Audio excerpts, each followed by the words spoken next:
The rain had stopped just before dawn. Inside a half-collapsed hangar outside Gotha, Germany, the air smelled of ash, oil, and defeat. American engineers from the 9th Air Force moved through the wreckage with flashlights, expecting to find another pile of broken Messerschmitts. But when one of them pulled back a dusty tarp, the beam of light caught something that made the whole group freeze.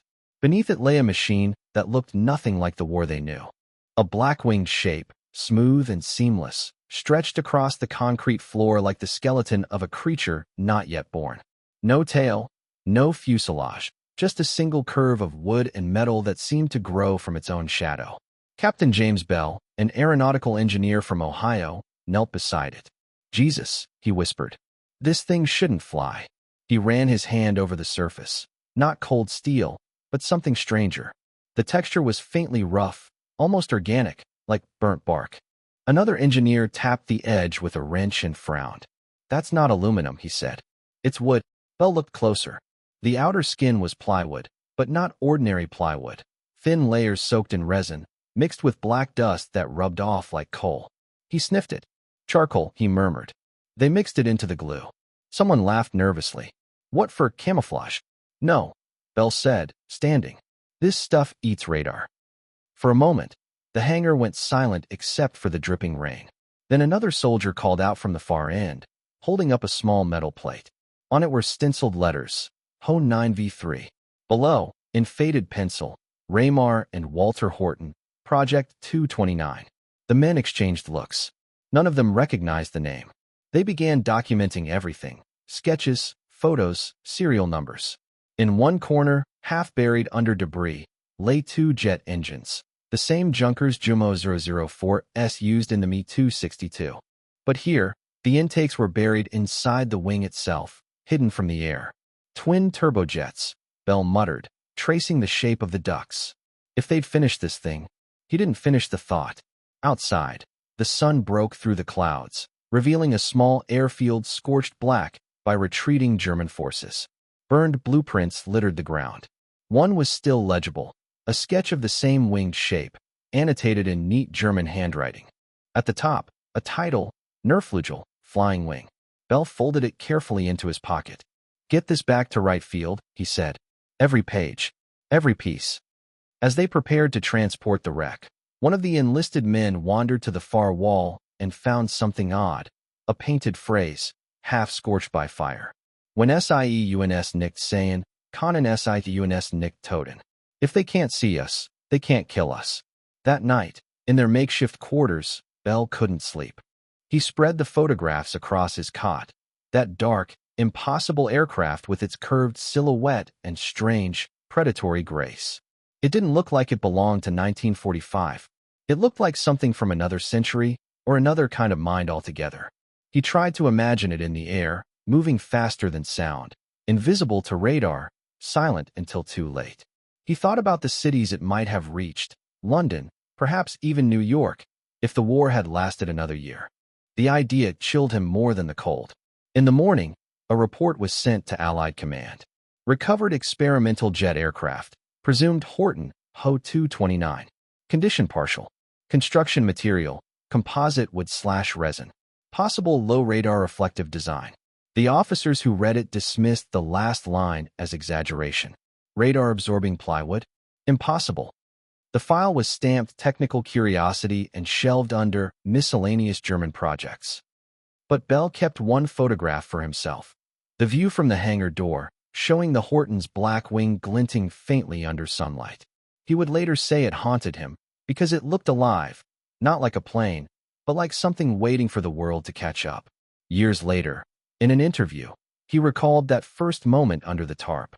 "It wasn't like discovering a weapon," he said quietly. "It was like discovering the future and realizing it had been built by the enemy." He paused, remembering the burnt words on the wall. "If they can't see us, they can't kill us." He wondered if the Horton brothers had truly meant to hide, or if they had simply built the one thing mankind would always fear most, a shadow that could fly. Where are you watching from?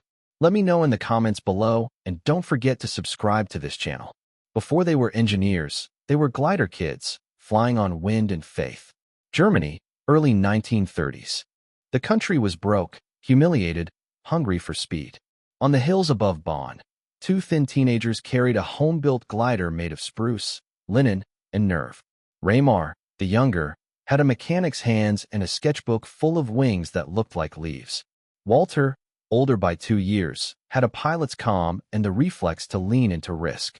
Their father, a World War I officer who still polished his medals on Sundays, watched them run along the ridge and shouted the only command that mattered: "Feel the air." They did. The first time they lifted free, it was barely a second, a hop and a thump, but to them it was liturgy. Raymar wrote in a school notebook that same night, in tight graphite, "We want wings that are alive. We want the airplane to be only wing, and the pilot to be only intention." The boys read everything they could find. Lilienthal's fatal curves, Prandtl's boundary layers, whispers of a flying wing, a pure lifting surface, no wasteful tail, no draggy fuselage, just a single idea held against gravity. Germany's new rulers understood pageantry better than physics. But in the gaps of a regime still consolidating power, there was room for dreamers with tools. A national gliding movement, encouraged by the ban on powered flight, became a laboratory hidden in plain sight. At Wasserkup in 1933, the brothers Hoey hopped cleanly off the slope, then sailed farther than anyone expected. Judges noted unusual stability without tail. Skeptics muttered suicide. The crowd just clapped because the shape looked like it wanted to keep going. They had no factory, just a cold shed, a hand saw, and a mother who boiled glue on the stove until the kitchen smelled like ambition. They stretched linen with dope until it sang under a fingertip. They balanced wing sections on nails to find the center of gravity by feel. Raymar fussed over reflex airfoils and drag rudders at the wingtips. Walter learned to land a machine that had no tail to forgive him. Crashes were data. A cracked spar meant the next spar would be smarter. In 1937, the Ho-3, still unpowered, still stubbornly all-wing, won a Luftwaffe-sponsored competition. The prize was a handshake from officers who wore polished boots and carried clipboards like verdicts. Hermann Göring himself glanced at the photographs and said the sentence that sealed their trajectory: "Give these dreamers engines, and see what happens." In that moment, the brothers' private vow collided with a state that wanted range to London and back, wanted altitude, velocity, and a photograph of victory to hang in a marble hallway. The courtship began. Uniforms toured the shed. Funding arrived with strings disguised as opportunities. The Horton signature, a wing like a gull's laugh, was pulled into official programs under names with numbers: Nerflugel Project, later Ho-9. The romance of air met the bureaucracy of war. Every drawing acquired stamps. Every test acquired an audience. They tried power gently at first, a pusher prop on a small prototype, and learned what torque could do to a plan with too few references. Then the world accelerated. The Messerschmitt Me 262 whispered in new grammar: jet thrust. The brothers traced lines around twin turbojets, not under a fuselage, there was none, but buried in the thickness of the wing, bending intake ducts like rivers around obstacles. Raymar worried about yaw without a fin. He invented split drag rudders at the tips. Walter took a test article up and came down white-faced and laughing, the particular laugh of a man who has been someplace he doesn't yet have words for. There were compromises. Wood, not aluminum, because metal was rationed, because wood hid in plain sight, because plywood could be bent to curves a sheet mill would mock. Resin instead of rivets, because smooth mattered, because radar had become a new kind of searchlight and the wing deserved a cloak. In a margin, Raymar wrote, almost offhand, pulver coal in the glue, powdered carbon in the binder to turn the skin dark to radio waves. Not stealth, just survival disguised as chemistry. The Luftwaffe demanded paperwork at the speed of panic. We require a fighter with 1,000 kilometers range and 1,000 kilometers per hour speed, one memorandum read. As if velocity were a commodity you could requisition. The brothers nodded, returned to their shed, and solved problems one splinter at a time. They lived on coffee, black bread, and momentum. When a jig warped in damp air, they slept on the floor beside it to keep the room warm. They were not blind to the flag on the wall. They kept their politics as thin as the plywood they bent, believing, perhaps foolishly, perhaps bravely, that a pure wing belonged to sky, not to uniforms. In later letters, Raymar would say, We were not making a weapon. We were making a solution. The war made it a weapon. By 1938, they had a glide ratio that embarrassed conventional trainers. By 1941, they had an unpowered wing that could stay aloft for hours, whispering along ridge lift like a secret. Engineers from major firms came to stare and leave with questions they didn't want to ask aloud. A young aerodynamicist from Göttingen ran his palm along the leading edge and murmured, "It is wrong," in the correct way. Then the regime asked for the thing all regimes ask, proof. A demonstration in front of brass, a schedule no weather could honor, a delivery date that ignored physics. Walter agreed to fly the prototype in gusty crosswind and brought it back whole with a scrape along one wingtip and a sentence he intended as warning, not heroism. She will not forgive mistakes. The colonel clapped. The date moved closer. Gotha Wagon Fabric took the contract. Railway car builders learned to cut wings. The shed became a line. The sketches became parts with serial numbers. The brothers were issued passes, badges, an office where the window didn't open. Every day, the war grew louder. Sirens, shortages, letters edged in black. And every day the wing grew smoother under their hands. When the power went out, they sanded by candlelight. When resin ran short, they thinned it with a solvent that stung their eyes and hope. On a gray morning in 1944, a colonel from Berlin visited the shop floor. He touched the plywood skin with 2 fingers and frowned, as if touching a rumor. "This is a fighter?" he asked. Raymar met his gaze and said the only answer he had. "It is a wing." The colonel looked unconvinced, then looked captivated despite himself, the way men sometimes are when they meet a future that does not require their permission. The brothers were nearly ready. Engines waited on crates. Control linkages clicked with mechanical truth. A nosewheel sat at an angle that made the whole machine look like a predator about to pounce. They rolled the black wing into the light, and even the riveters went quiet. They had started as 2 boys lifting a glider into a bon wind with their father's hand steadying the tail. Now they stood in a factory under orders stamped with eagles, about to show a country on fire that air could still be taught a new trick. And the machine that had no tail, no fuselage, and almost no precedent was ready to meet the one opponent the regime could not brief against, the radar beam. In the winter of 1944, Germany's skies belonged to the Allies. Every dawn, the sound of bombers rolled over ruined cities like thunder that never stopped. Yet deep in the Thuringian forest, inside a hidden hangar near Gotha, 2 brothers were building something the bombers might never see. The air smelled of resin and damp wood. Raymar Horton stood over the half-finished frame of the Ho 229 V2, tracing the curve of its wing with a gloved hand. There was no fuselage, no tail, just a single, seamless body. "It must breathe," he said softly. "Not fight the air, flow with it." His assistant nodded, though no one really understood how such a shape could stay stable. They worked in silence, interrupted only by air raids that shook the walls. Every sound from above reminded them that time was running out. The Reich was collapsing. Fuel was scarce, aluminum rarer still. But plywood, they had plywood. Sheets of beech and birch, pressed together with resin mixed with a fine black dust. It left stains on their hands, impossible to wash away. When a Luftwaffe inspector asked why the wings were dark, Raymar simply replied, "For strength." What he didn't mention was the experiment: powdered coal, carbonized and bound in glue. It absorbed radar waves in a way that no one had measured, but he could feel it in instinct. The surface didn't reflect, it swallowed light. "We didn't call it stealth," he would later say. "We called it survival." In February, the second prototype was ready. Twin Jumo 004B turbojets nestled inside the wings, the intakes buried deep to hide the heat signature. The nose was smooth, the canopy curved like a droplet of mercury. On the day of its first flight, the airfield was frozen, the runway dusted with snow. Test pilot Erwin Ziller, young and fearless, climbed into the cockpit and gave a casual salute.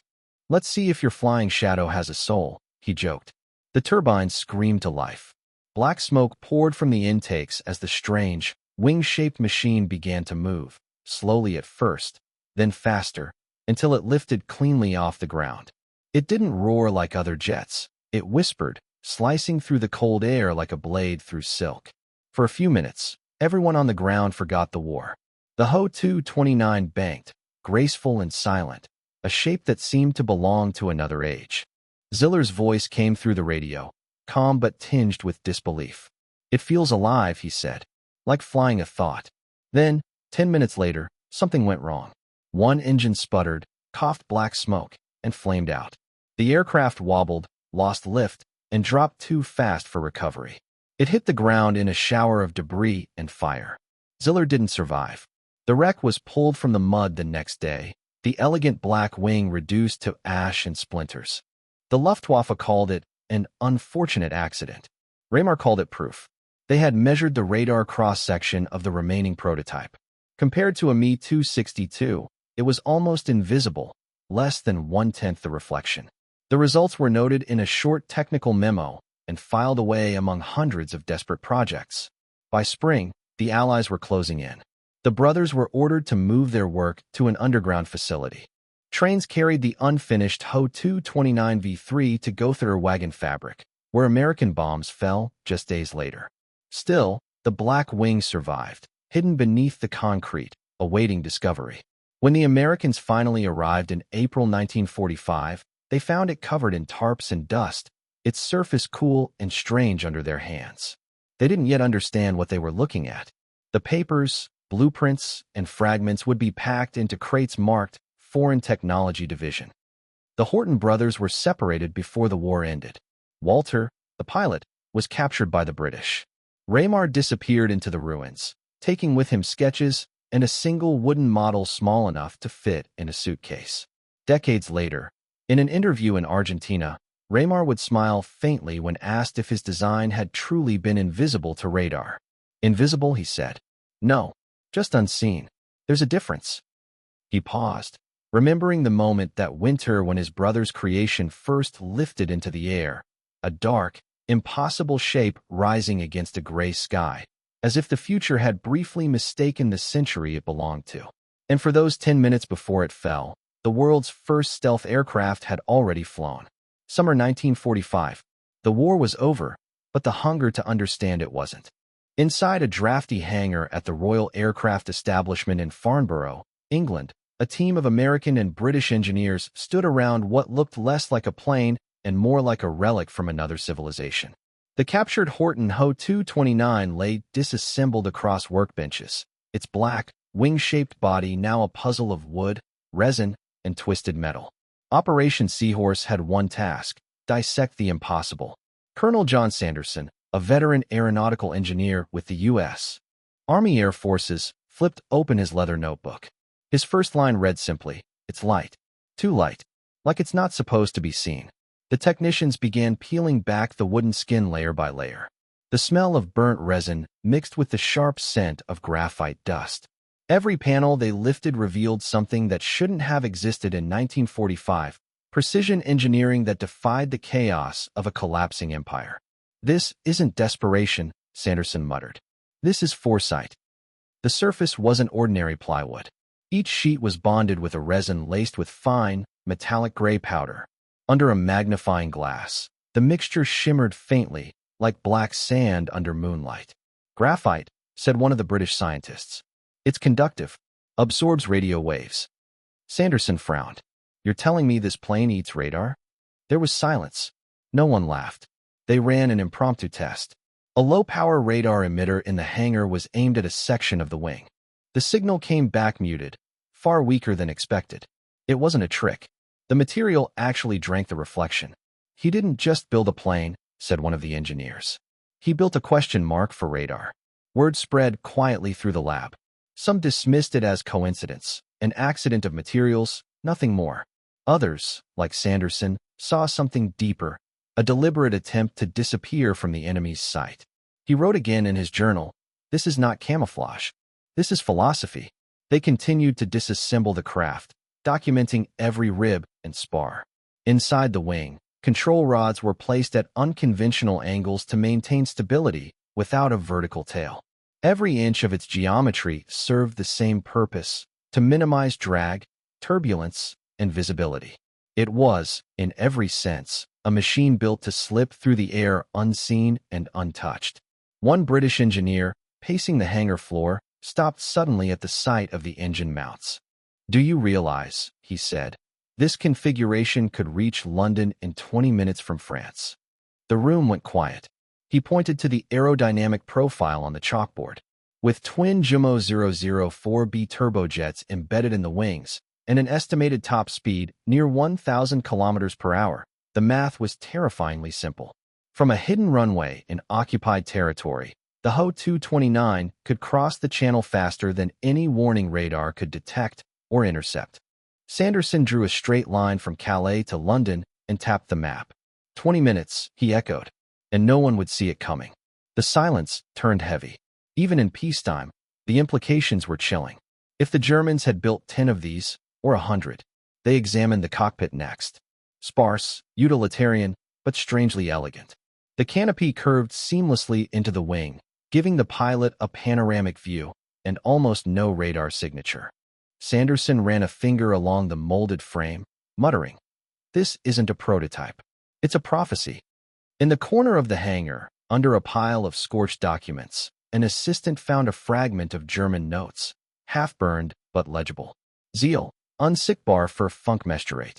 Objective, invisible to radar. That night, Sanderson stayed late after the others had gone. The hangar was dim, lit by one swinging bulb. He placed his hand flat on the cold wing and felt its smoothness. Neither wood nor metal, but something in between. Something ahead of its time. He imagined it in the air, a black shadow racing through clouds, undetectable, uncatchable. It was beautiful in a way that frightened him. Because beauty, he realized, was what had made it possible. Two dreamers, somewhere in a ruined country, had chased perfection and stumbled into the future of warfare. When he filed his report, the final paragraph read, "The Horton 229 represents a concept unknown to our design philosophy.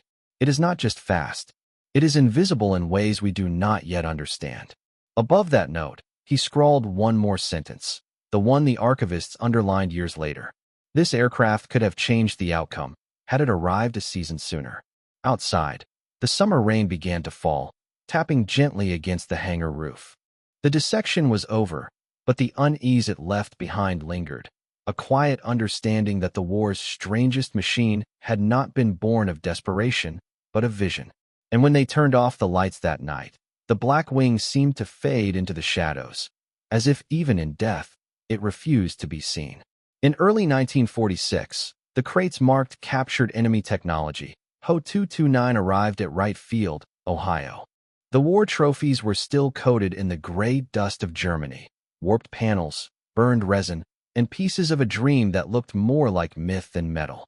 But the Americans weren't finished with it yet. In Hangar 23, technicians began reassembling the wreck. They laid the wings out on the floor like pieces of a puzzle, tracing each curve against blueprints copied from German notes. The smell of oil and lacquer filled the air. "You sure this thing flew?" one of them asked, squinting at the wing's bizarre sweep. "That's what they say," another replied. And apparently, it scared the hell out of the British. The reconstruction took months. Metal brackets replaced broken ones. The engines were substituted with dummies for safety. When finished, the aircraft stretched 36 feet across, smooth, seamless, alien. Someone compared it to a manta ray. Someone else whispered, "Looks like it fell from the future." Once complete, it was time for the real test, not of flight, but of invisibility. The Ho-229 was mounted on a wooden frame inside a radar testing chamber. Across the room, an SCR-584 radar dish hummed to life, its beams sweeping the dark space. The engineers waited for the bright pulse that should have bounced back from the aircraft's broad wings. But the scope stayed mostly quiet. "Run it again," Sanderson ordered. The operator turned the dials, recalibrated, fired another pulse. Still, the screen showed almost nothing, just a faint blur, like static. "We thought the equipment was broken," one technician later recalled. But it wasn't. The carbon-impregnated plywood, the curved geometry, even the absence of vertical stabilizers, together they formed a near-invisible echo. The Ho-229 didn't reflect the radar beam. It absorbed it, scattered it, hid in plain sight. Sanderson leaned closer to the display, murmuring, "Gentlemen, this is not an accident." They measured the effective radar cross-section, barely a fraction of any jet-sized object. Even stripped of its engines, the machine confused the most advanced Allied radar of the war. If they'd had 6 more months, one of the scientists whispered, our bombers would never have come home. The numbers didn't lie. The Hortons had discovered, without knowing the word, the first principles of stealth. Their obsession with aerodynamics, their insistence on smoothness, their experiments with conductive materials had built a fighter decades ahead of its time. Still, disbelief lingered. Some insisted the results came from errors in calibration. Others warned it was pointless. The war was over, and this belonged to history. But not everyone was ready to let it die. The U.S. Air Technical Intelligence Command quietly filed a report under Project Lusty. The Horton design demonstrates significant reduction in radar visibility. Further study warranted. Behind closed doors, engineers began sketching new possibilities. Flying wings without tails, bodies shaped like ghosts. A young Northrop designer, visiting from California, studied the captured plane and muttered, "So this is what freedom looks like to air itself." The irony wasn't lost on anyone. A machine born under a swastika had just revealed a future that would redefine American defense. The idea that the enemy's genius might live on, unacknowledged, unnamed, unsettled the men who studied it. Sanderson, who had once dismantled the Black Wing in Farnborough, wrote his final note before the project was classified.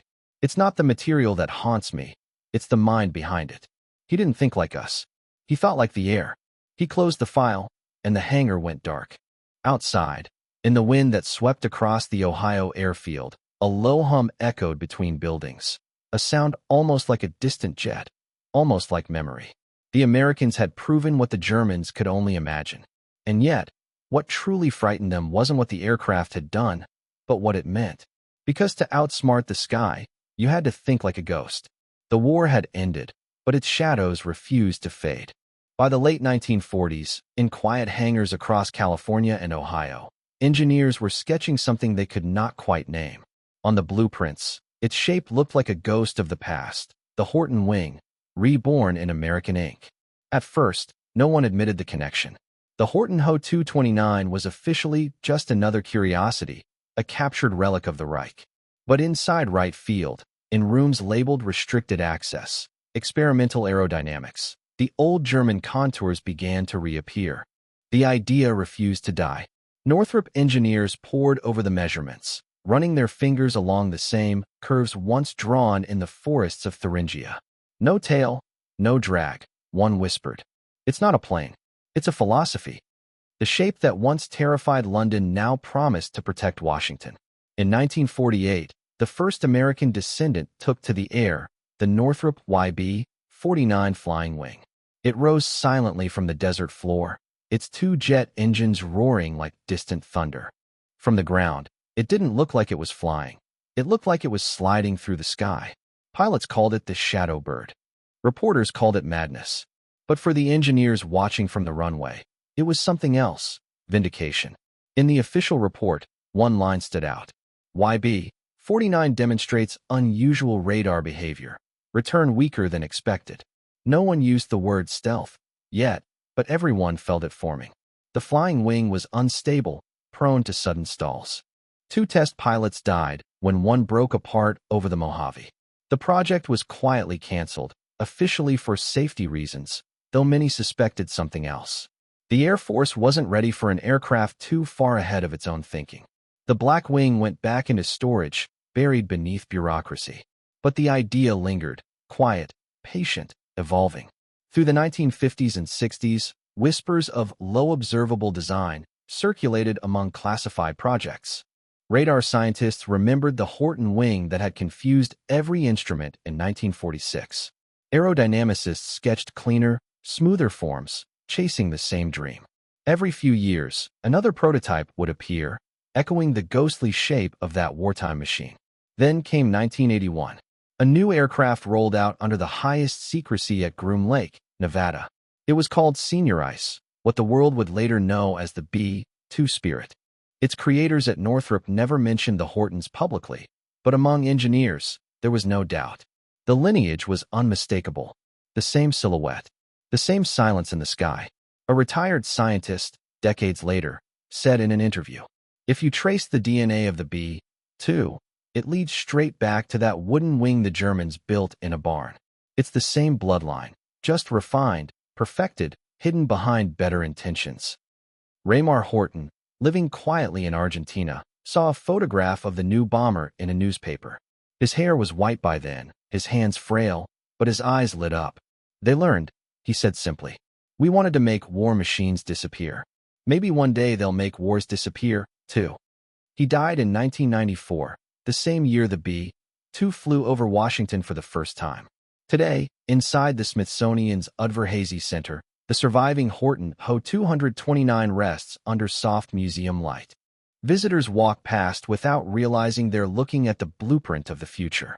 Its wings still gleam faintly black, its frame scarred but intact. On the information plaque, one sentence reads, "Captured by U.S. Forces, 1945. Believed to be the world's first stealth aircraft."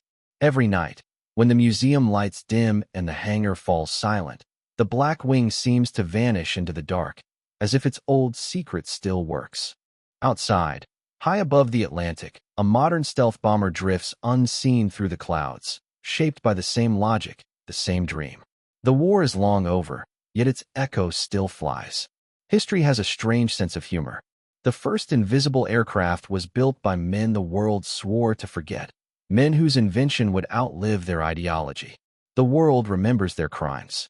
The sky remembers their genius. And somewhere, between those two memories, the shadow of the Horton brothers still glides, invisible, eternal. Because some machines don't just survive history, they rewrite it.